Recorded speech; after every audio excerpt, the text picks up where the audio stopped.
Stocks में आ गया। CMS की बात करी थी तो दूसरा ले आइए डिजिटल वाला, पेटीएम 197 कम्युनिकेशंस। आज होना है दिक्कत वाला दिन। अब देखते हैं किस तरह से एब्जॉर्ब होता है, वो ज्यादा इंपॉर्टेंट है। दिक्कत तब पता चलेगी। दिक्कत नहीं, उसे अब हुआ क्या पहले समझा दूं। आज कहा जा रहा है एक ब्लॉक डील्स होंगी, लार्ज ट्रेड होगा ऐसा कहते हैं। सॉफ्ट बैंक जो प्री आईपीओ इन्वेस्टर था, ये इसने बीच में पेयर ऑफ भी करा था स्टेक, और अब फर्दर पेयर ऑफ करने की तैयारी कर रहा है। सॉफ्ट बैंक 215 मिलियन डॉलर्स के शेयर्स, 215 मिलियन डॉलर्स हो गए हिंदुस्तानी करेंसी में करीब 1700 करोड़ रुपए के शेयर्स आज बेचना चाहता है। उसके चलते ब्लॉक डील्स होंगी, लार्ज ट्रेड्स होंगे। ह्यूमंगस है ये।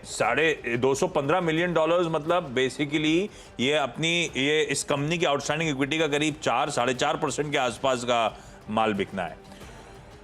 555 रुपए बेस प्राइस है। कल की क्लोज थी इसकी 601 रुपए की, तो ये ऑलमोस्ट हो गया 7% के आसपास के डिस्काउंट पे। अब ये जरूरी नहीं है कि माल बिकने आया तो स्टॉक प्रेशर में आएगा, डिस्काउंट में होगा, पर डिपेंड इस बात पे करता है कि कितने लोग बायर साइड पे खड़े हैं, बुक के सामने जिस तरह की सप्लाई आ रही है, कितनी डिमांड आती है। पर मैं आज मान के चल रहा हूँ ये स्टॉक थोड़ा सा दिक्कत में आ रहा है।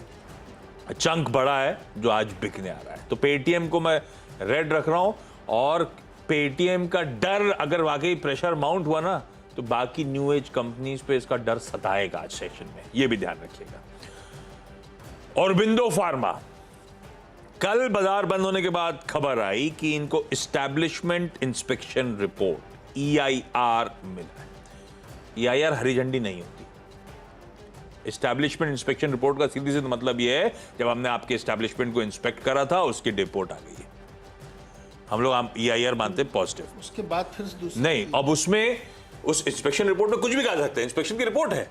अब उसमें यह है कि वॉलंटरी एक्शन इंडिकेटेड, मतलब हम आप पे कुछ गाज नहीं गिरा रहे, लेकिन ये 3 ऑब्जर्वेशन आपत्तियां लगाई थी लास्ट टाइम पे, आप अपने एंड पे इसको सुधार के रखो। तो अब पॉजिटिव इसलिए मान रहा बाजार की यूएसएफडी ने डंडा नहीं चलाया, बेटा खुद होमवर्क कर लेना घर जाके। तो इसीलिए उसको ऐसे रीड करा करिए, पॉजिटिव है, पर पॉजिटिव इस बात के लिए कि इस पे आपत्तियां जो आई थी, ऑब्जर्वेशन जो आए थे, वो एक्सट्रीम में ना जाके रिपोर्ट जो आई उसमें कहा है कि भाई आप खुद ही वॉलंटरीली इसको सुलझा लें दिक्कतों को। दिक्कत थी यूनिट 11 है जो इनका API है, non antibiotic manufacturing facility, Andhra Pradesh. खबर अच्छी है, पिटा हुआ स्टॉक है, रैंक अंडर परफॉर्मर अपने स्पेस का, तो ग्रीन रख दिया मैंने। सुवेन लाइफ साइंसेज, क्योंकि फार्मा का तड़का रख दिया मैंने, थोड़ा सोचा कि ऐसा नहीं हो फार्मा का दिन बन जाए। हालांकि ये दोनों फार्मा थोड़े से एग्रेसिव वाले हैं, ये ऐसा वो डिफेंसिव टाइप नहीं रखेंगे आपको नेचर में। सुवेन लाइफ की खबर बेसिकली ये है, इन्होंने एक ग्लोबल क्लिनिकल ट्रायल चल रहा है SUVN 502 का। दरअसल अल्जाइमर के पेशेंट्स के लिए कुछ ट्रीटमेंट, एजिटेशन जो पेशेंट्स करते हैं उसका ट्रीटमेंट। तो एक रैंडमाइजेशन का डेटा पहले पेशेंट का दिया है, तो अब वो मतलब ट्रायल आगे अच्छा प्रोग्रेस कर रहा है, बेसिकली स्ट्रीट ऐसे रीड करेगा। पर ये बहुत शुरुआती दिन है, अभी तो पहला डेटा आया है, हो सकता है आगे जाके मामला गड़बड़ाता हो नजर आए, ये वो एनीबडीज गेस।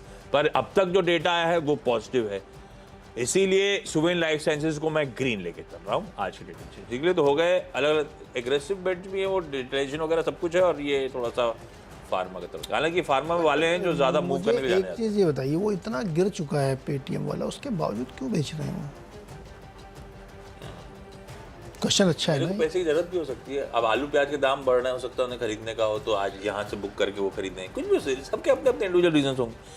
या हो सकता है सॉफ्ट बैंक ने प्रॉमिस किया अपने इन्वेस्टर्स को कि गिवन टाइमलाइन पे हम वैल्यू अनलॉक करके देंगे आपको, वो टाइमलाइन ब्रीच हो रही हो, इसीलिए प्राइस कुछ भी हो, आई डोंट केयर। हाँ प्राइस, मैं प्री आईपीओ इन्वेस्टर हूँ, कई सारे कुछ वैसे प्री आईपीओ इन्वेस्टर बाबा कहते हैं वॉरेन बफेट साहब इसमें 1200 रुपए के आसपास फंसे थे। नहीं तो मेरे को ये पता नहीं याद, अब एग्जैक्ट नहीं पता, मुझे याद है आपको 1200 के आसपास उनकी बाई। अरे सॉफ्ट बैंक तो बहुत पहले का इन्वेस्टर है, हो सकता है पता नहीं कितने नीचे के भाव पे हो। 600 रुपये, अरे तो पहले बेच लेते जब 1200-1500 था। लॉक इन नहीं खुले थे ना, इनका लॉगिन अभी नहीं खुला, इनके लॉगिन का टाइम आया है अभी नवंबर में। जो लॉगिन है पेटीएम है, पीबी फिनटेक है, और वो कैंपस तो छोड़ दिया तो अलग कंपनियां हो गई। इनके लॉकिन के डेट्स है ना ये। अच्छा, लॉकिन वाली कंपनियां हमने कुछ रखी हैं प्रेशर। अच्छा, लॉकिन से स्मार्ट इन्वेस्टर तो लॉकिन से पहले निकल सकता है ना। आपकी तो परेशानी हमें क्या है। पता था कि सप्लाई इस तरह की आएगी? हम तो अरे, जैसे ये इसने example set कर हम तो दिया। 2150 रुपए में अट्रैक्टिव मान रहे थे ना यार। नहीं, हम तो ये कह रहे हैं कि जैसे पेटीएम में बिकवाली के लिए आ गए सॉफ्ट बैंक वाले, अब जो दूसरी कंपनियों के स्मार्ट इन्वेस्टमेंट को समझ में आ गया ना, गुरु ऐसा खेल होगा तो हम पहले निकल लेते हैं ना अभी। पर वो पीबी फिनटेक का मेरे ख्याल से खुला, उसमें ऐसी कोई पीबी फिनटेक के, अच्छा इंटरेस्टिंगली इन सब डिजिटल कंपनीज के अब जो नंबर्स आ रहे हैं उसमें कुछ ना कुछ आपको इंटरनल्स में इंप्रूवमेंट नजर आ रहे हैं।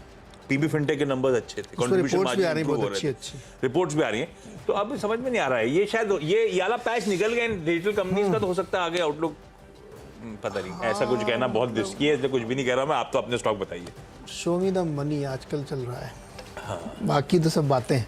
खैर एनीवे, ओएनजीसी और ऑयल इंडिया के लिए और गेल के लिए बताता हूँ खबर क्या है। देखिए कल एक खबर आई थी देर रात में कि आप बड़ा चिंता कर रहे थे विंडफॉल टैक्स का, क्या हुआ? ले आ गया बढ़ गया बढ़ा दिया 700 रुपये। मुझे समझ में नहीं आता कि जब क्रूड के दाम नीचे तो क्यों बढ़ाया? फोर्टनाइट में बढ़े, नीचे थे क्या पूरे? अरे भाई बीच में 97 98 तक गए थे, हो सकता है बढ़ गया हो। अरे एक दिन के लिए खाली गए थे। कैलकुलेशन का फॉर्मूला होगा, उसमें चीटिंग कैसे करेंगे? मतलब बार बार ये आप हर 15 दिन में इतना बढ़ा के बेचारा ओएनजीसी को आप पेनलाइज करते हैं हर 15 दिन में तो इनके लिए दिक्कत है। इसीलिए ऑयल इंडिया में भी दिक्कत आएगी। गेल की कहानी एक थोड़ी सी डिफरेंट है इसमें, उसमें विंडफॉल का कोई लेना नहीं। उसकी कहानी है कि वो जो पुरी साहब ये कह रहे हैं कि गैसप्रॉम के साथ जो उसने बंद कर दी थी, गैसप्रॉम की जो सिंगापुर सब्सिडरी थी उसने इनको गैस देना बंद कर दिया, क्योंकि उसने बोला हमारे पास है नहीं और मुश्किल है। तो गेल की कॉस्ट पूरी पड़ गई। भैया देखो ऐसा है ना कि पैसे की बात जब आती है तो फ्रंट एंड सब साइड हो जाता है। हम पैसा नहीं दे रहे थे क्या? नहीं, पैसा आप दे रहे हैं लेकिन हमको कहीं और ज़रूरत है, या मैं आपको नहीं दे पा रहा हूँ यार। ये देखिए वर्ल्ड, अब आप दूसरी दिशा में जा रहे हो, छोड़ दीजिए। पूरी आप दुनिया गैस की जो बताइए। तनाव है ना, असली पैसे का खेल है इसमें। तो नहीं दिया हमने तो इनको बाहर से लेना पड़ा। और स्पॉट प्राइसेस कहाँ तक गए थे? 40 50 60 डॉलर तक गए थे। तो अभी पुरी साहब कह रहे हैं, पुरी साहब कह रहे हैं रिजॉल्व करने की तरफ हम बढ़ रहे हैं, लेकिन अभी तक हुआ नहीं। देखिए अभी क्या, हाँ इसीलिए रेड में रख रहा हूँ। जब तक ये हो नहीं जाता ना, मुझे अरे इस पे ये खबर का कोई लेना देना नहीं गेल का एक्सपोर्ट ड्यूटी से। ये इस पे ये इसको मत समझिए, डायरेक्ट से हटा लीजिए इसको, इसका विंडफॉल्स का लेना नहीं। ये गैस के प्राइसिंग पे है, तो मुझे लगता है इसको भी रेड में रखना चाहिए। तो ऑयल सेगमेंट आज पूरा काफ़ी हरकत में रहने वाला है, इसलिए हमने उसके से 6 स्टॉक ले लिया है। अब ब्रेक ले लेते हैं ना, ब्रेक, छोटा सा ब्रेक, लौट के फिर अगले 4 स्टॉक्स।